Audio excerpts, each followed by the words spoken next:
सभी को जय श्री कृष्ण। आज हम एक ऐसे रिसर्च के बारे में बात करेंगे जो रिसर्च हमारे ही भारतीय वैज्ञानिकों ने किया था।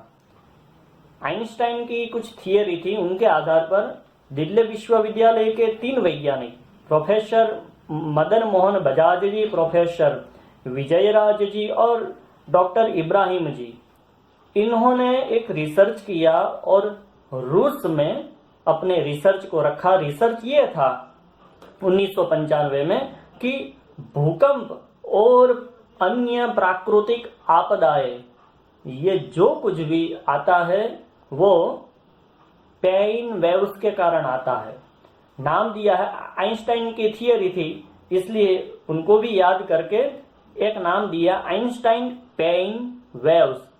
पेन का अर्थ होता है पीड़ा, दुख, और वेव्स माने तरंगे।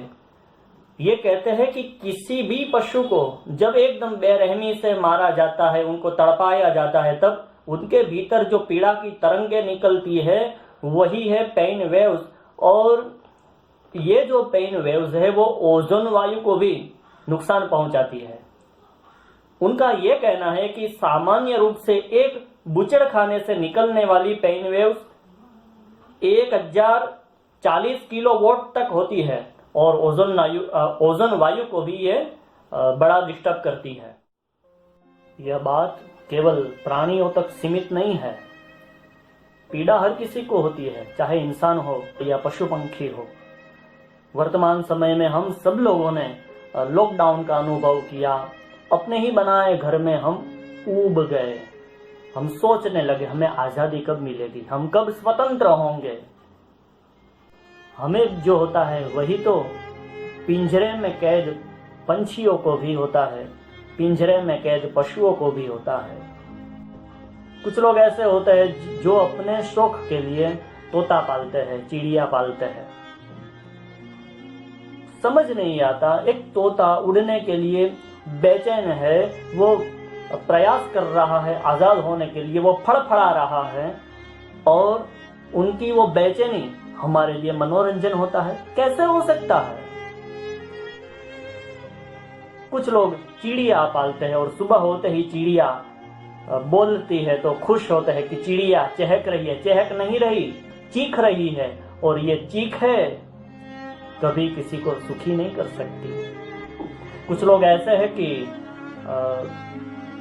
कुतिया के पिल्ले होते हैं, जन्म होता है और जन्म होने के साथ ही 2-3 दिन के छोटे छोटे वो पिल्ले, उनका व्यापार होता है।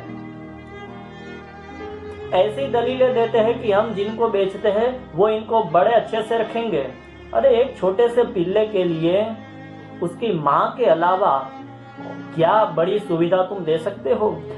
कुछ लोग ये दावा करते हैं कि हम है ना हमारे पंछी के लिए बड़ा पिंजरा रखते हैं। अरे आसमान से बड़ा पिंजरा दे सकते हो तुम? नहीं दे सकते।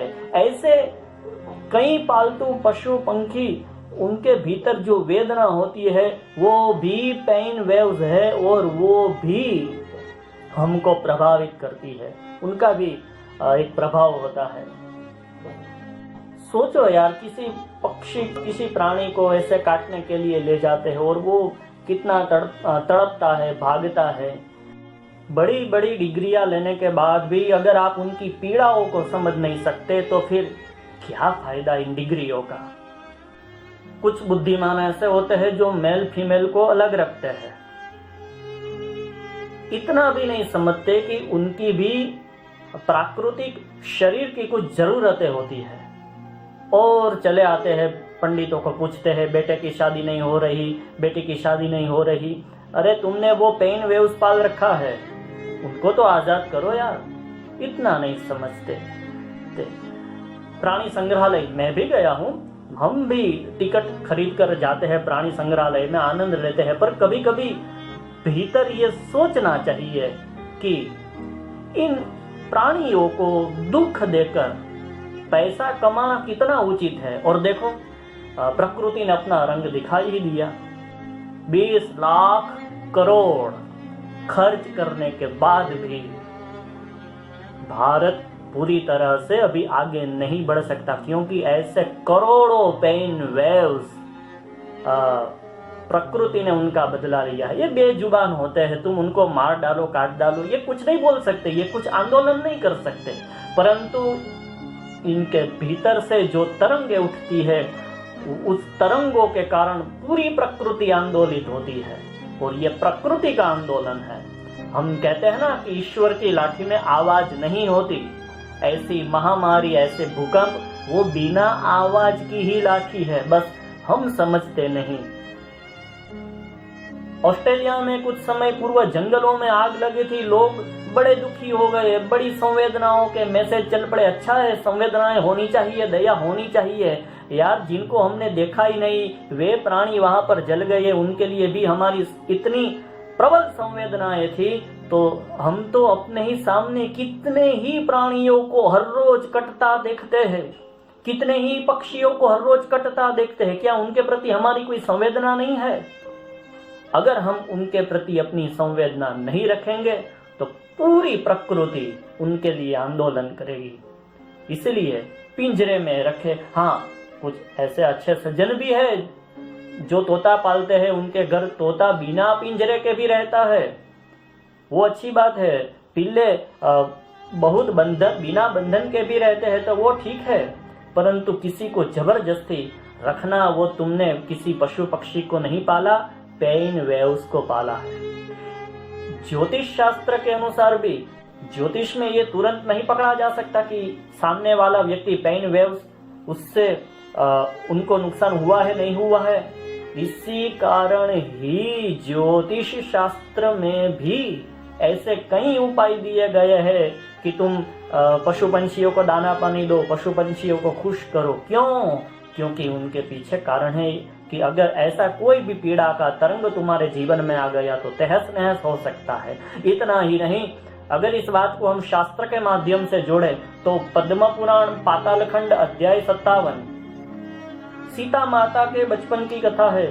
बहुत ही छोटी थी सीता माँ, और एक सुग्गी का श्राप उनको लग गया। तोते का एक जोड़ा था, सीता जी ने उनको कहा कि मैं तुमको हमारे महल पर रखना चाहती हूँ। तोते ने कहा कि नहीं नहीं, अभी मेरी पत्नी गर्भवती है, उनके बच्चे हो जाए फिर तुम इनको ले जाना। तो सीता माता ये कहती है कि तुमको जाना हो तो जाओ। तो बहुत तोता गिड़गिड़ाया, तब सुग्गी ने श्राप दिया है सीता जी को कि मैं गर्भावस्था में हूँ, इस अवस्था में तुम मुझे अपने पति से अलग कर रही हो, तुम्हें भी ऐसे दिन देखने पड़ेंगे। अब देखो, ये सुग्गी का श्राप है। हकीकत में सीता जी भगवती पराम्बा है, कोई गलती नहीं कर सकती, परंतु फिर भी ऐसी लीला करके हमको बताना चाहती है कि भले ही मैं भगवती पराम्बा हूँ, परंतु मैंने अगर एक सुग्गी का अपराध किया तो मुझे भी फल भुगतना ही है। वो जो श्राप दिया वही है पेन वेव्स। इसलिए हम पशु पक्षी के प्रति, प्रकृति के प्रति भी संवेदनशील बने, अच्छे इंसान बने। जय श्री कृष्ण।